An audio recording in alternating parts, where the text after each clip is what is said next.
ഭരണഘടനയിൽ പ്രത്യേക ഭാഗം എഴുതി ചേർത്ത് BJP ഭരിക്കുന്ന കേന്ദ്ര സർക്കാർ പണി തുടങ്ങിക്കഴിഞ്ഞു. പക്ഷേ ഈ പ്ലാൻ മൂന്നാം ഊഴത്തിലേക്കോ 2024 ഉള്ളതല്ല.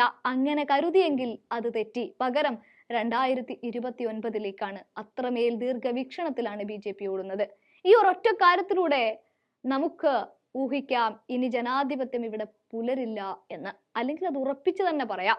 അത്തരത്തിലുള്ള നീക്കത്തിന്റെ ഭാഗമായിട്ടാണ് ഇപ്പോൾ BJP ഭരണഘടന തന്നെ പൊളിച്ചെഴുതുന്ന പരിപാടിക്ക് തുടക്കമിട്ടിരിക്കുന്നത്.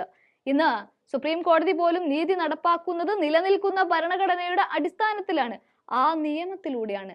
അങ്ങനെ വരുമ്പോൾ നിയമവും ഭരണഘടനയും തന്നെ മാറ്റിക്കളയാമെന്ന നടപടി കൈക്കൊള്ളുമ്പോൾ ഏകാധിപത്യത്തിന്റെ ചിറകുകൾക്കാണ് മുള പൊട്ടി തുടങ്ങുന്നത്. പറഞ്ഞു വരുന്നത് മറ്റൊന്നുമല്ല, ഒരു രാജ്യം ഒരു തെരഞ്ഞെടുപ്പ് എന്ന തീരുമാനത്തിലേക്കുള്ള എല്ലാ പദ്ധതികളും തയ്യാറായി കഴിഞ്ഞു. പ്രതിപക്ഷ പാർട്ടികൾ എന്ത് ചെയ്താലും BJP തന്നെ അധികാരത്തിൽ കയറുമെന്നുള്ള തരത്തിലേക്കാണ് കാര്യങ്ങളുടെ പോക്ക്. മൂന്നാം ഊഴത്തിൽ സീറ്റ് ഉറപ്പിച്ചത് കൊണ്ടാണല്ലോ 2024 വെച്ചുകൊണ്ടുള്ള ഒരു അജണ്ട തന്നെ രൂപീകരിക്കപ്പെട്ടതും അതിലേക്കുള്ള നടപടികൾ വേഗത്തിലായതും. ഏക സിവിൽ കോഡ്, ഒരു രാജ്യം ഒരു തെരഞ്ഞെടുപ്പ്, ഒരു പ്രധാനമന്ത്രി, ഒരു പാർട്ടി, ഒരു ചിഹ്നം. പക്ഷേ അനേകായിരം ജനങ്ങളാണ് ഇവിടെ, അനേകായിരങ്ങളല്ല കോടികൾ, 140 കോടി. പറഞ്ഞു വരുന്നത് ഒരു രാജ്യം ഒരു തെരഞ്ഞെടുപ്പിനെ പിന്തുണയ്ക്കുകയാണ് നിയമ കമ്മീഷൻ. ഭരണഘടനയിൽ ഇതിനായി പ്രത്യേക ഭാഗം എഴുതി ചേർക്കണമെന്ന് കമ്മീഷൻ ശുപാർശ ചെയ്യുകയും ചെയ്യുന്നുണ്ട്. ഇവിടെ സർക്കാർ കാലാവധി പൂർത്തിയാക്കാതെ വീണാൽ എല്ലാ പാർട്ടികളും ചേർന്ന് ഒരു ഐക്യ സർക്കാരിനും നിർദ്ദേശമുണ്ട്. തദ്ദേശ തെരഞ്ഞെടുപ്പ് മുതൽ ലോക്സഭാ തെരഞ്ഞെടുപ്പ് വരെ ഒരേ സമയം പൂർത്തിയാക്കണമെന്ന ശുപാർശ നിയമ കമ്മീഷൻ നൽകുമെന്നാണ് വിവരം. അടുത്ത 5 വർഷത്തിനിടെ നിയമസഭാ തെരഞ്ഞെടുപ്പുകൾ ഇതിനായി ക്രമീകരിക്കണമെന്നാണ് കമ്മീഷൻ തയ്യാറാക്കിയിരിക്കുന്ന ശുപാർശയും.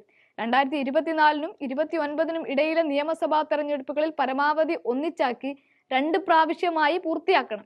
ചില നിയമസഭകളുടെ കാലാവധി കൂട്ടുകയോ ചിലത് കുറക്കുകയോ വേണം. ഉദാഹരണത്തിന് 2026 കേരളത്തിലെ തെരഞ്ഞെടുപ്പ് നടന്നാലും നിയമസഭാ കാലാവധി 3 കൊല്ലമായി ചുരുക്കേണ്ടി വരും എന്നർത്ഥം. സുപ്രധാന മാറ്റങ്ങൾക്ക് ഭരണഘടനയിൽ 15A എന്ന പേരിൽ പുതിയൊരു അധ്യായം എഴുതി ചേർക്കണമെന്ന ശുപാർശയാണ് നിയമ കമ്മീഷൻ മുന്നോട്ട് വെക്കുന്നത്. വൻ ഭൂരിപക്ഷത്തോടെ നരേന്ദ്രമോദി തിരികെ എത്തിയാൽ ഈ ശുപാർശകൾ തുടക്കത്തിൽ തന്നെ നടപ്പിലാക്കാനുള്ള സാധ്യത ഒട്ടുമേ തള്ളിക്കളയാനാവില്ല.